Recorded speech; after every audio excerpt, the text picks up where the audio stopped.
Note कर ले। इसके अनुसार जीव अपने आप ही उत्पन्न होते हैं। प्राचीन धारणा के अनुसार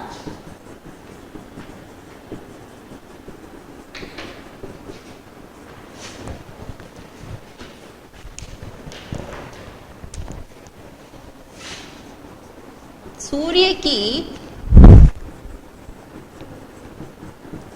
किरणों की गर्मी से नदियों के कीचड़ में सांप, मेंढक, घड़ियाल जैसे जीव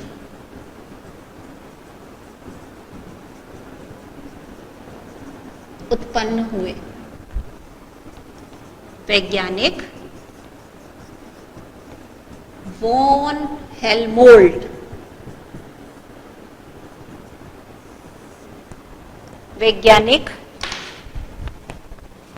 वॉन हेल्मोल्ट के अनुसार पसीने से भीगी कमीज व गेहूं के भूसे को साथ रखने पर 21 दिन में, कितने दिन में? 21 दिन में चूहे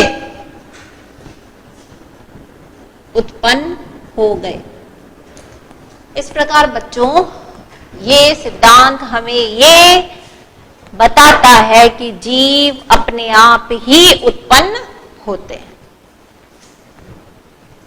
खोजें जारी रहती हैं, वैज्ञानिक अपना काम जारी रखते हैं और इसी क्रम में बच्चों स्वतः जननवाद के बाद एक दूसरा सिद्धांत, दूसरी परिकल्पना, दूसरा मत हमारे समक्ष आया और उस मत को कहा गया कॉस्मोजोइक सिद्धांत। ये लिख लें आप। अगला सिद्धांत की भी चर्चा आज ही हमें करनी है, कॉस्मोजोइक सिद्धांत।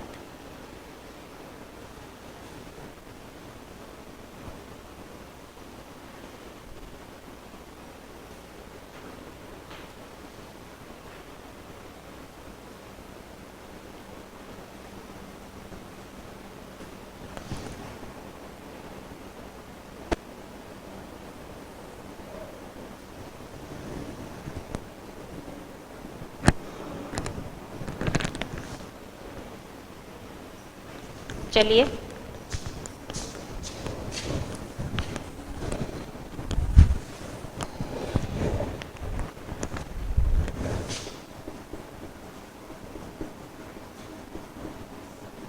कॉस्मोजोइक सिद्धांत। अब इस सिद्धांत को किसने प्रस्तुत किया बच्चों हमारे समक्ष? 3 वैज्ञानिक हैं जो इस सिद्धांत को हमारे समक्ष लेकर आए। क्या है उनके नाम?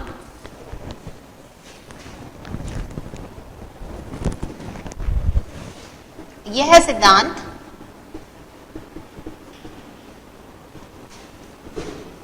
लिविंग, केल्विन तथा आरिनियस द्वारा दिया गया। 3 वैज्ञानिक हैं बच्चों। फिर 2 वैज्ञानिक आए इनके समर्थन में, जिन्होंने इनके द्वारा कही हुई बात को आगे प्रमोट किया, आगे बढ़ाया। उन्होंने भी हाँ में हाँ मिलाई। वैज्ञानिक क्रिक तथा ऑर्गेल ने इसका समर्थन किया। अब सिद्धांत क्या था बच्चों? इस सिद्धांत को देने वाले वैज्ञानिक और समर्थन करने वाले वैज्ञानिक इस बात को मानते थे, उन्होंने ये माना कि पृथ्वी पर पहला जीव कहां से आया?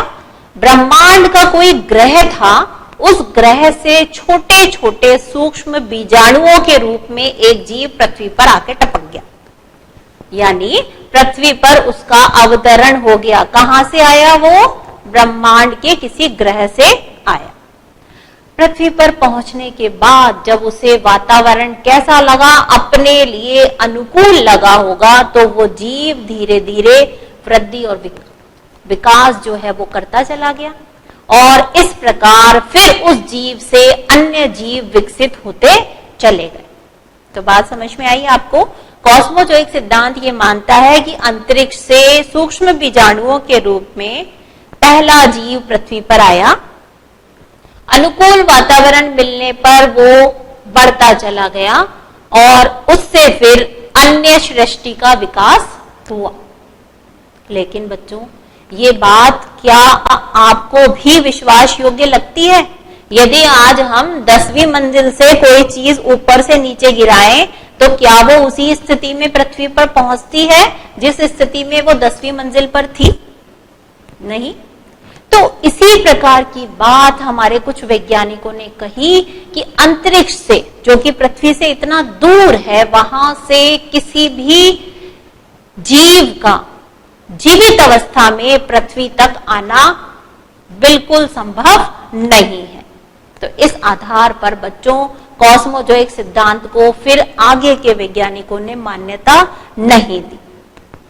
तो इसके कुछ पॉइंट्स हम नोट कर लें।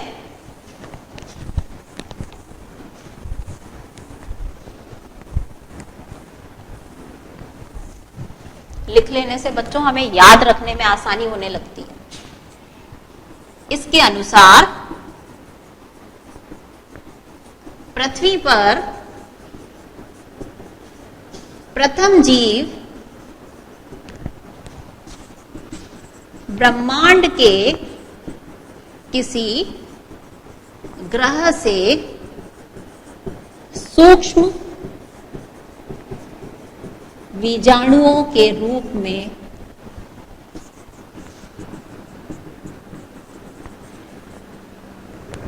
आया। समय समाप्ति की ओर है बच्चों। इसके अनुसार पृथ्वी पर प्रथम जीव जो है वो ब्रह्मांड के किसी ग्रह से सूक्ष्म बीजाणुओं के रूप में आया। पृथ्वी पर अनुकूल वातावरण मिलने पर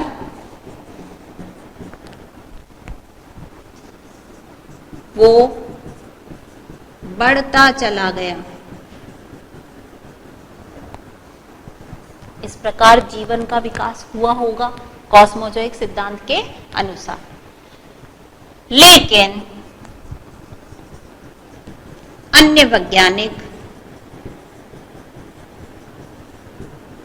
इसे यह कहते हुए अस्वीकार करते हैं कि अंतरिक्ष से जीवित अवस्था में पृथ्वी पर किसी जीव का पहुंचना क्या नहीं है? संभव नहीं है।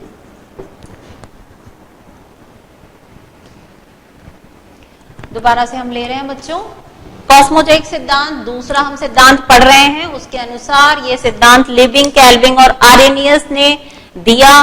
क्रिक और ऑर्गेल वैज्ञानिकों ने इसका समर्थन किया। उन्होंने बताया कि पृथ्वी पर प्रथम जीव जो है वो ब्रह्मांड के किसी ग्रह से सूक्ष्म बीजाणुओं के रूप में पृथ्वी पर आया।